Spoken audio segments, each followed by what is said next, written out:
Story time? All right, well, a little bit of background first.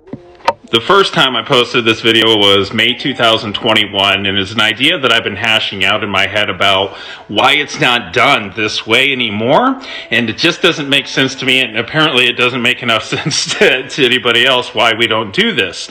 So essentially, the food supply chain needs shortening in my opinion. Most people live in the city.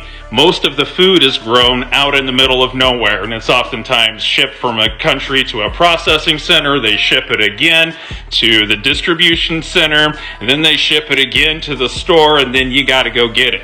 But for thousands of years, people have been building self-sustaining local ecosystems with aquaponics. And this can be adapted inside of urban areas to grow food that is sustainable, that's pesticide-free, that's organic, that's right there in the middle of the city for people to have access to.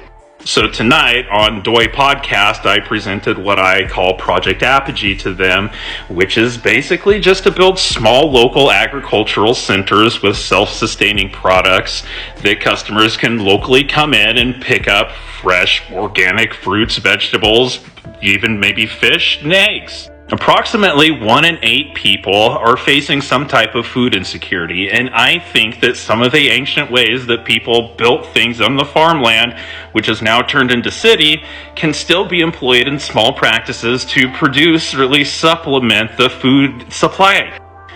Basically, the things that happened through the pandemic, there's been inflation, the economic sanctions, there's not as many Gen Z farmers growing up that are able to produce food, and the availability of farmland overall is just slowly disappearing. The population of humans on this earth has grown tremendously in recent decades, and oddly enough, we're the only species that has the capacity to change and produce things and put into the ecosystem to build it up the way that it needs to be for all inhabitants here. And we're also the most destructive on the planet too, but we're also the most capable, I feel like, of uniting on the principle of no matter where we live, what we look like, where we grew up, what country we're from, whatever religion we are, we all want to be able to feed ourselves and our family and our children, and we don't want people to starve. This isn't a cure-all problem for human starvation as a whole, but, what if we could just drop in a small agricultural system inside of a container for people that would continue to grow food, such as places like Ukraine this year that's going to need something.